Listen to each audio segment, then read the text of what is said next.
Bonjour à tous et à toutes, on est mercredi et on se retrouve pour un tout nouveau tour de magie. Allez, on y va.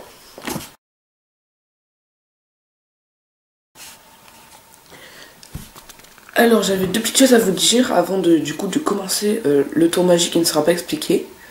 La première, c'est que je me suis un peu relâchée là parce que c'était les vacances. Du coup je crois que je faisais une vidéo par toutes les 2 semaines je crois. Et bah là du coup je suis reparti parce que je voulais me reposer un petit peu. Essayer du coup d'avancer dans les vidéos. Mais du coup c'est reparti. La deuxième chose que je voulais vous dire, c'était que maintenant le tour qui ne sera pas expliqué du coup dans la vidéo, ça sera le tour qui sera du coup expliqué la semaine d'après. Je sais pas si vous comprenez, mais du coup là je vais faire un tour, et bah je l'expliquerai la semaine prochaine. Enfin, je pense que je vais faire ça. Dites-moi si ça vous plaît dans les commentaires. Puis sur ce, c'est parti. Allez, on y va. Alors du coup pour le tour, j'ai besoin que quelqu'un me dise stop pour choisir une carte. Imaginons la stop là. On vient la regarder. Le 9 de trèfle. Et le 9 de trèfle, je vais du coup la prendre. Ok. Et la mettre tout simplement dans le tas. Ok. Comme ça. Et en claquant les doigts, et ben j'arrive à retourner une carte. Donc on va aller la chercher. C'est le 5 de pique. Bon, c'est pas grave. C'est pas votre carte, mais bon. Et en fait, ce qui est dingue, c'est que la carte qui se trouve là, c'est pas votre carte, mais c'est un indice. D'accord? Le 5 de pique, c'est un indice. Je vais du coup compter 5 cartes, vu que c'est un 5. 1, 2, 3, 4. Ok? Et la cinquième, c'est 9 de trèfle. Là, vous pouvez me dire c'était très simple, c'était assez simple. Mais en fait, j'ai fait un truc un peu plus difficile que ça parce que, claquant des doigts, les 4 cartes qui étaient là, c'était un roi, 2 rois, 3 rois, oh, et 4 rois. Là, il n'y a rien à voir. Allez, on passe au tour. Du coup, expliquer.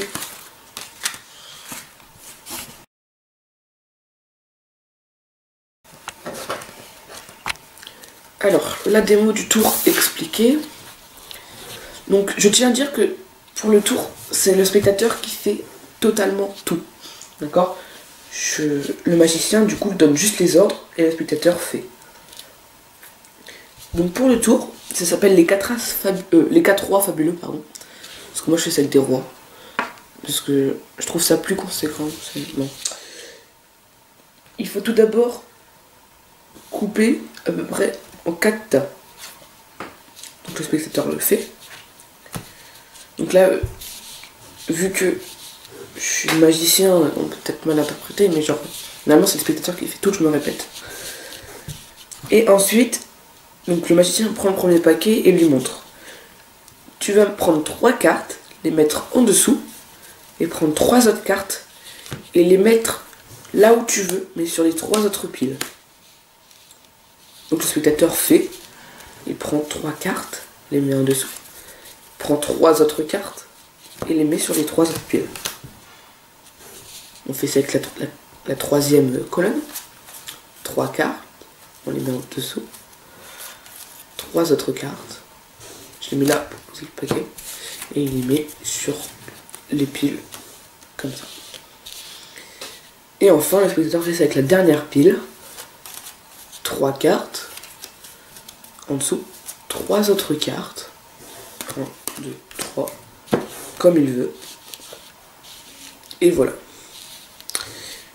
Et là on pourrait me dire, mais pourquoi t'appelles ça les 4 rois fabuleux? Mais en fait c'est simple, parce que t'aurais pu couper un peu plus par là ou un peu plus par là, c'est toi qui as fait les pieds, mais t'es tombé à chaque fois sur un roi, et c'est du coup les 4 rois qui sont là. Bon bah du coup on passe aux explications.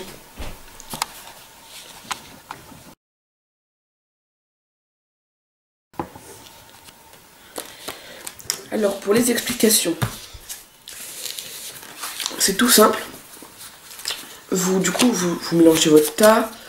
Jusque là c'est un tas normal. Et ensuite vous sortez les 4 rois.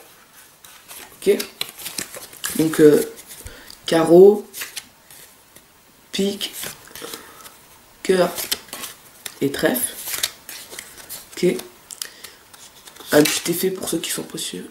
1, 2, 3. Bon. Voilà. Et avec tout ça, vous mettez donc votre paquet et les 4 rois sur le dessus. Ok. Donc les 4 rois et le paquet. Donc jusque là voilà. On étaye le jeu. On dit que le jeu il est normal. Le spectateur il va rien voir. Ça va jusque là être normal. Et ensuite vous lui dites de faire 4 piles à peu près égales. Enfin comme il veut, mais bon. C'est mieux d'avoir des piles à peu près égales. Voilà. Une fois que c'est fait, vous allez lui dire. Vous allez lui montrer le premier geste.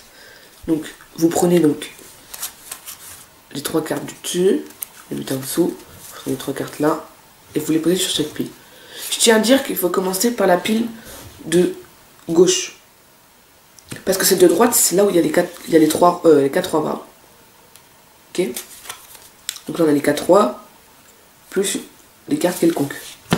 Du coup on commence par la pile de gauche, et on lui dit d'aller de gauche à droite. Donc tu prends 3 cartes, tu les mets en dessous, tu prends 3 autres cartes et tu les mets comme ça. Tu lui dis de faire la deuxième pile. Et là c'est lui qui fait. Il prend 3 cartes. C'est tout simplement mathématique.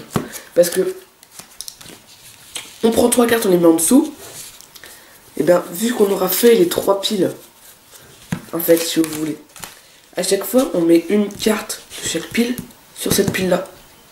C'est pour ça qu'on prend 3 cartes, donc quelconques, qui viennent de chaque. Donc la première carte c'est celle-là, la deuxième carte elle vient de cette pile-là, la troisième c'est cette pile-là. On les met en dessous. Et les 3 autres cartes c'est du coup des rois. Du coup là on garde un roi sur cette pile-là. Et après on n'a plus qu'à distribuer les rois sur les piles. En fait c'est simplement mathématique. Et on lui dit ensuite de retourner chaque carte. Elle aurait pu s'arrêter là où elle voulait, à une carte près. On peut même faire ça, regardez. On peut même déplacer les rois et lui dire qu'à une carte près, elle serait tombée sur n'importe quoi. Mais elle a bien coupé. Elle est tombée du coup sur 4 rois. Bon allez, j'espère que ce petit tour de magie vous aura plu. Que vous en aurez appris du coup à nouveau. Sur ce, n'hésitez pas à vous abonner, à liker la vidéo. Et puis on se retrouve du coup mercredi prochain. Allez, à plus. Zombie apocalypse.